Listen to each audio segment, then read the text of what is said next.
Hello students, once again you're most welcome in my YouTube channel. कक्षा 11 के छात्रों को मैं आजकल पढ़ा रहा हूं द्रव्यमान केंद्र।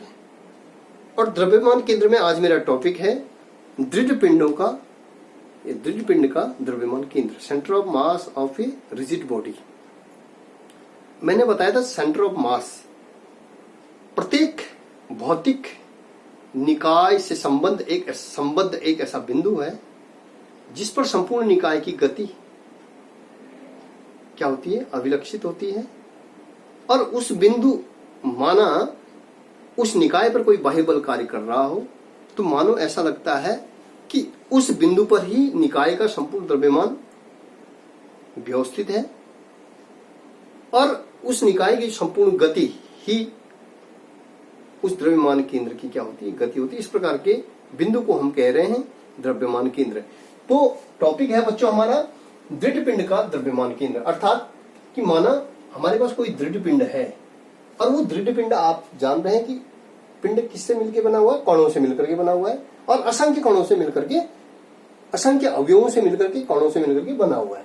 और कणों के बीच की जो दूरी है वो क्या है, नगण्य है। मतलब कणों के बीच रिक्त स्थान है, उनके बीच की जो दूरी है वो जो है बहुत नगण्य है, दूरी नहीं है।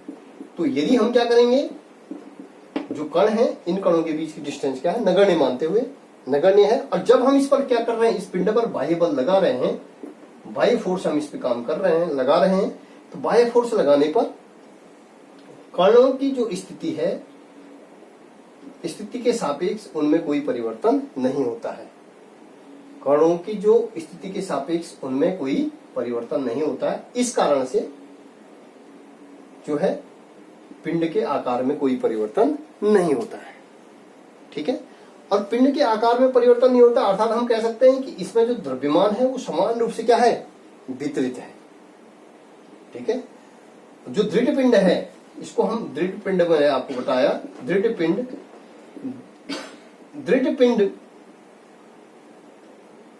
में जो असंख्य अवयवी कण हैं, माना उन कणों का द्रव्यमान, माना पिंड के असंख्य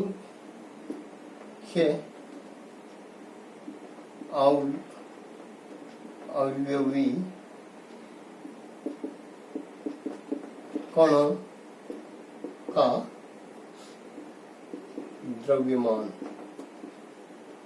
डेल्टा एम है। मतलब जो असंख्य कण है उसमें प्रत्येक कण का, माना पिंड के असंख्य अवयवी कणों का द्रव्यमान, मतलब एक कण का द्रव्यमान, एक कण का द्रव्यमान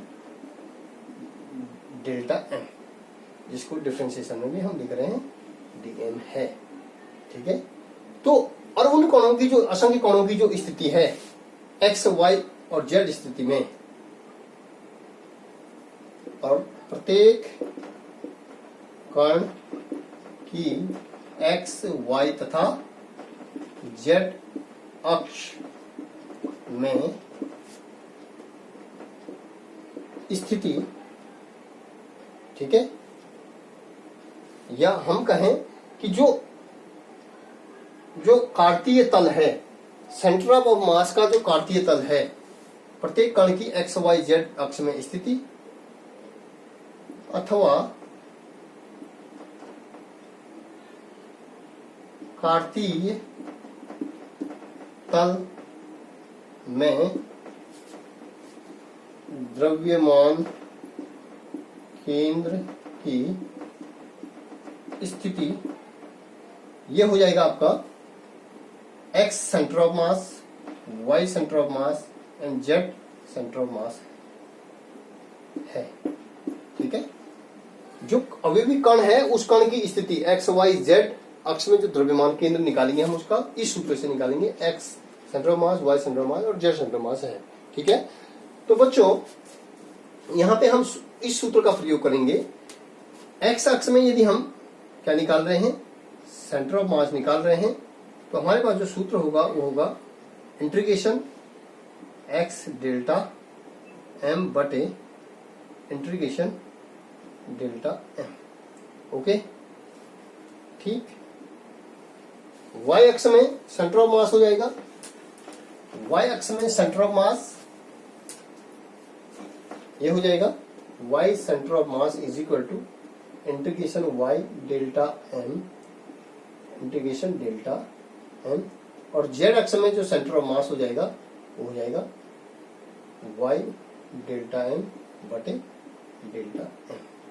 अब आप देख रहे होंगे, क्योंकि हम देख रहे हैं कि ये जो डेल्टा m है, जो इंटीग्रेशन डेल्टा m है, ये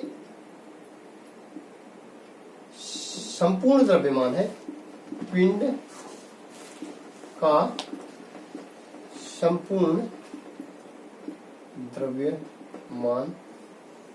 इंटीग्रेशन डेल्टा m है, वो डेल्टा m है पिंड के संपूर्ण कणों का द्रव्यमान, ठीक है, पिंड का संपूर्ण द्रव्यमान जिसको हम कह रहे हैं m।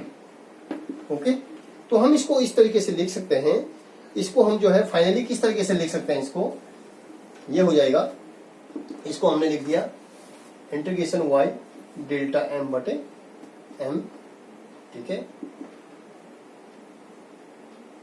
Integration z delta m बटे m, और इसी प्रकार से हम x अक्ष के लिए लिखेंगे, x अक्ष का जो सेंटर ऑफ मास निकालेंगे हम, वो हो जाएगा हमारा इंटीग्रेशन x डेल्टा m बटे m, ठीक है। तो अतः हम कह सकते हैं जो अवयवी कणों की जो स्थिति है, जो द्रव्यमान केंद्र की जो स्थिति सदिश है, उसके लिए हम जो है इस सूत्र के हिसाब से लिख सकते हैं। अतः द्रव्यमान केंद्र का जो स्थिति सदिश द्रव्यमान केंद्र का जो स्थिति सदिश है, उसको हम लिखेंगे r सेंटर ऑफ मास, ठीक है, इज इक्वल टू, उस सूत्र से हम लिख सकते हैं 1/m integration r delta m, ठीक है। तो किसी भी पिंड का जो यदि किसी पिंड का जो आकार ज्योमेट्रिकली क्या है, ज्यामितीय तरीके से यदि कई पिंड क्या है समान है, तो हम कहेंगे कि उनमें जो है उनका जो द्रव्यमान है उसमें जो है समान रूप से यदि ज्योमेट्रिकली सममित है, अर्थात दो पिंड हैं और दो पिंड ज्योमेट्रिकली यदि उनका आकार जो है समान है, तो हम कहेंगे कि पिंडों में जो द्रव्यमान है वो समान रूप से क्या है, वितरित है, ठीक है। तो इस तरीके से बच्चों ये दृढ़ पिंड का जो द्रव्यमान केंद्र हमने निकाला, दृढ़ पिंड का द्रव्यमान केंद्र निकालने के लिए मैंने आपको बताया कि जो दृढ़ पिंड है, दृढ़ पिंड में जो असंख्य कण हैं और असंख्य कणों के बीच रिक्त स्थान नहीं है, मतलब उनके बीच कणों के बीच की दूरी क्या है नगण्य मानते हुए यदि हम उस पर बाह्य बल लगा रहे हैं, तो बाह्य बल लगाने पर कणों की जो स्थिति के सापेक्ष उनमें कोई परिवर्तन नहीं होता है, मतलब कणों में बाह्य बल पिंड पर हम लगा रहे हैं तो कणों के बीच रिक्त स्थान नहीं है, तो कण एज इट इज रहते हैं, ठीक है। तो जिसके कारण दृढ़ पिंड के आकार में परिवर्तन नहीं होता है, द्रव्यमान उसमें समान रूप से वितरित होता है, ठीक है। तो उस तरीके से हम जो कण अवयवी जो कण हैं, जो असंख्य अवयवी कण हैं, और प्रत्येक कण का द्रव्यमान हम डेल्टा m मान रहे हैं, ठीक है, डिफरेंशिएशन m मान रहे हैं, और उस कण की x y और z अक्ष में जो स्थिति है उसके लिए यदि हम द्रव्यमान केंद्र निकालेंगे, द्रव्यमान केंद्र निकालने के लिए हमने आपको बताया r सेंटर ऑफ मास, जो वो x अक्ष में जो द्रव्यमान केंद्र है, x centre of mass integration x delta m बटे m, y के लिए भी हमने इसी प्रकार से निकाला, ठीक है, इंटीग्रेशन y डेल्टा m बटे 1/m, ठीक है, और z के लिए भी हमने निकाला 1/m integration z delta m। तो इस तरीके से हमने जो है, ये हमारा x अक्ष था, ये हमारा y अक्ष था, और ये क्या था, z अक्ष। तो इसी तरीके से बच्चों हमने जो है, हमने सेंटर ऑफ मास इस द्रव्यमान, इस रिजिड बॉडी के अंदर यदि जहां पर भी सेंटर ऑफ मास होगा, उसकी जो मूल बिंदु से जो स्थिति होगी, जहां से हम जो है मेजरमेंट कर रहे हैं, वहां से जो स्थिति हो जाएगी वो भी r centre of mass is equal to 1/m integration r delta m, ठीक है बच्चों। अब इसके बाद जो हमारा जो दूसरा टॉपिक है वो दूसरा टॉपिक है हमारा एक समान लंबाई के छड़, एक समान लंबाई की छड़ के द्रव्यमान केंद्र का निगमन। एक समान छड़ के, एक समान छड़ के द्रव्यमान केंद्र का निगमन किस तरीके से करेंगे? एक समान लंबाई का जो छड़ है, एक समान छड़ की द्रव्यमान, तो हम कहेंगे कि माना कोई L लंबाई का कोई छड़ है। किस तरीके से हम इसको निकालेंगे कि एक समान छड़ के द्रव्यमान केंद्र का निगमन? तो माना हम कहेंगे कि एक छड़ है जिसका अनुप्रस्थ क्षेत्रफल जो है क्या है, समान है, ठीक है, ए भी कोई छड़ है, ठीक है, और जिसका जो अनुप्रस्थ क्षेत्रफल क्या है वो समान है, और उसकी लंबाई क्या है, L है। इसकी क्या है, लंबाई L, ठीक है। और इस पर हमने क्या मानना है, सबसे पहले हमने निकालना है, और इसका द्रव्यमान, कुल द्रव्यमान इसका क्या है, M है। छड़ का द्रव्यमान क्या है, M। तो छड़ के हम सबसे पहले निकालेंगे छड़ के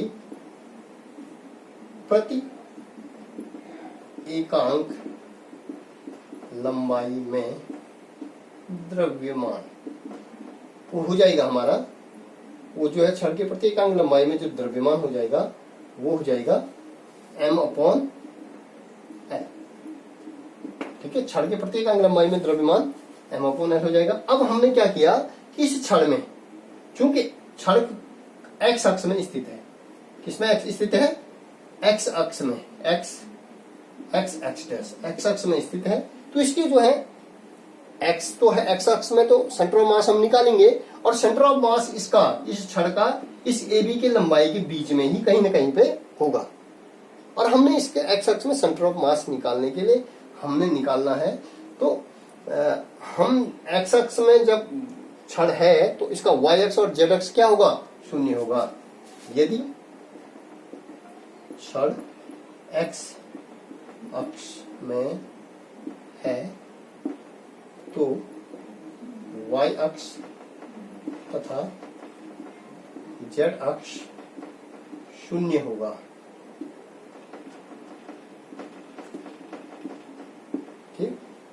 ठीक है। तो यहां पे जो है हम इस छड़ पर एक अल्पांश क्षेत्रफल लेते हैं डेल्टा x। यहां पे हमने क्या लिया, एक अल्पांश क्षेत्रफल लिया। टोटल लंबाई जो है इसकी क्या है, L है छड़ की, और यहां पे हमने एक अल्पांश क्षेत्रफल लिया, ठीक है। अल्पांश क्षेत्रफल यहां पे इसका क्षेत्रफल क्या है, डेल्टा x,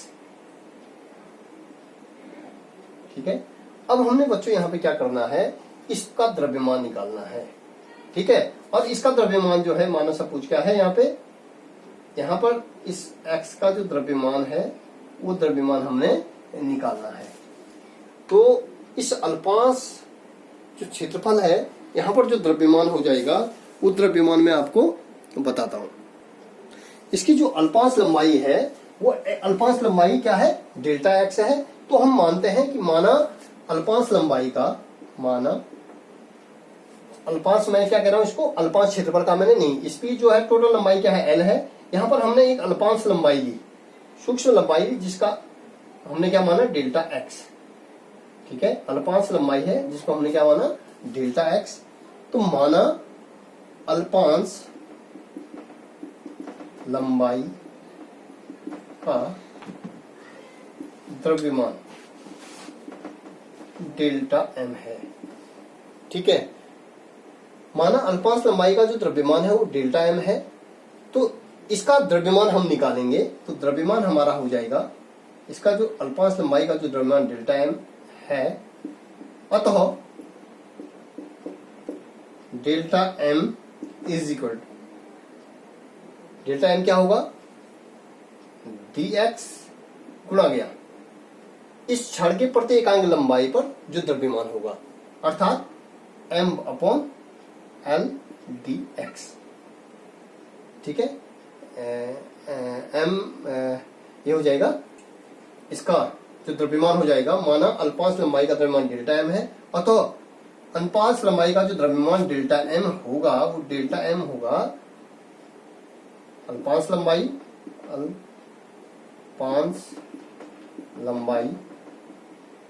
इंटू क्षण के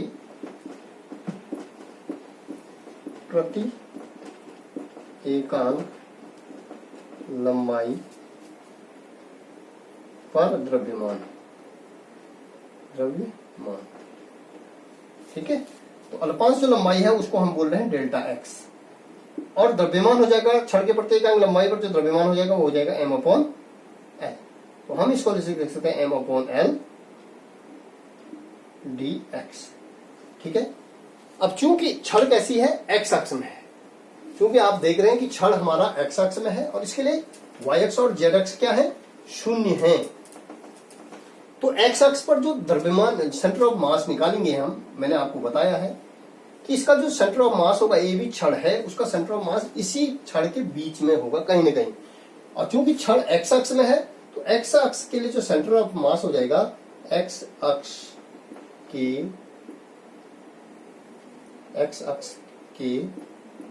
लिए द्रव्यमान केंद्र के लिए सूत्र हो जाएगा X centre of mass is equal to हमारा हो जाएगा 1 अपॉन एम इंटीग्रेशन, ये हो जाएगा एक्स डेल्टा एम। अब लंबाई कहां से देखिए, इसकी जो लिमिट होगी, लंबाई हमारी जो है 0 से एल तक, इसकी जो लिमिट हो जाएगी वो हो जाएगी 0 टू एल। ठीक है, तो हम जो है अब वैल्यू रख देते हैं। अब हम जो है डेल्टा एम की वैल्यू रखेंगे।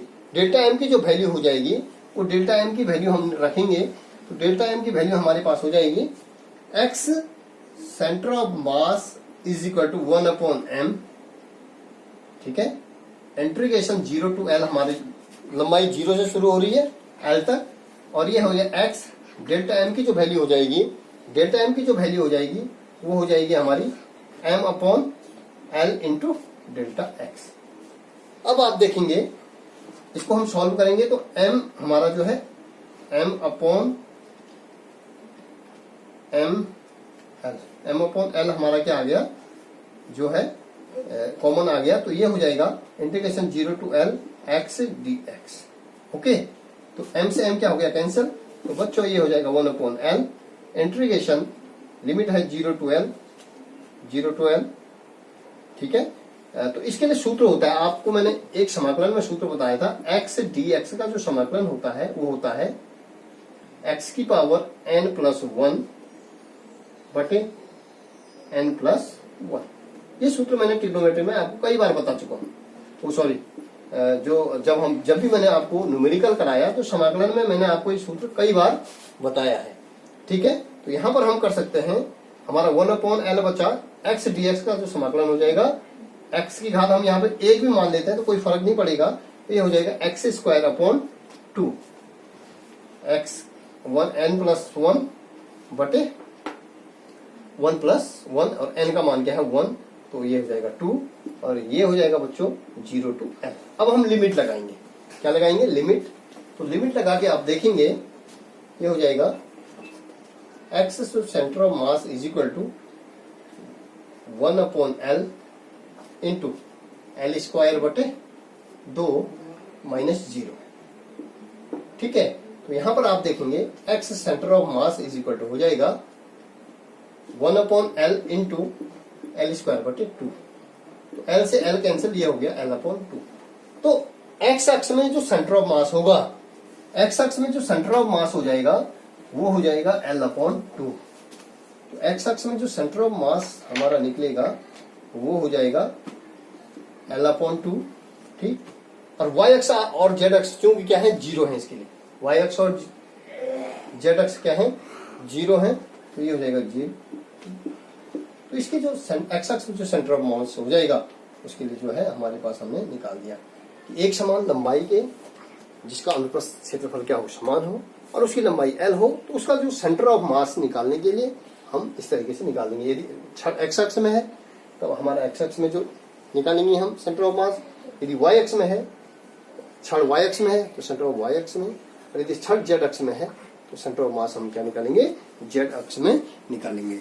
ठीक है, तो बच्चों मुझे पूर्ण विश्वास है कि आपकी समझ में दृढ़ पिंड का द्रव्यमान केंद्र और एक समान लंबाई के छड़ का जो द्रव्यमान केंद्र है वो निकालना आपको आ गया होगा, और मुझे पूर्ण विश्वास है कि आपकी समझ में आप इसको इजीली करेंगे। धन्यवाद।